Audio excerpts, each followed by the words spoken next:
న్యూజిలాండ్తో జరిగిన వన్డే సిరీస్లో భారత్ 2-1తో ఓటమి ఎదుర్కొంది. డిసైడింగ్ మ్యాచ్ అయిన మూడవ వన్డే మ్యాచ్లో విరాట్ కోహ్లీ, నితీష్ రెడ్డి, హర్షిత్ రాణా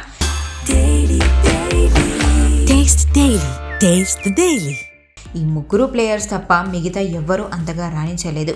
ఈ సిరీస్ మొత్తంలో శుభ్మన్ గిల్, జడేజా వంటి ప్లేయర్స్ కూడా పెద్దగా ప్రభావం చూపలేకపోయారు. గిల్ ఆడిన 3 ఇన్నింగ్స్ కలిపి 135 పరుగులు చేస్తే జడేజా సిరీస్ మొత్తంలో ఒక్క వికెట్ కూడా తీయలేకపోయాడు.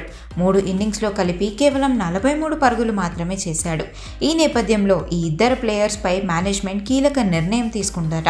కెప్టెన్ శుభ్మన్ గిల్ ఆల్రౌండర్ రవీంద్ర జడేజాను దేశావళి క్రికెట్లో ఆడమని సూచించిందట బీసీసీఐ. వీళ్ళిద్దరూ రంజీ ట్రోఫీలో ఆడే అవకాశం ఉంది. జడేజా టీ20 ఫార్మాట్కు ఇప్పటికే వీడ్కోలు పలికాడు.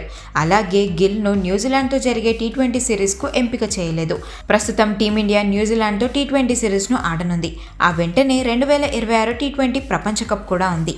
గిల్, జడేజాకు ఎలాగో రెస్ట్ ఉంటుంది కాబట్టి రంజీ ట్రోఫీకు అందుబాటులో ఉంటారు.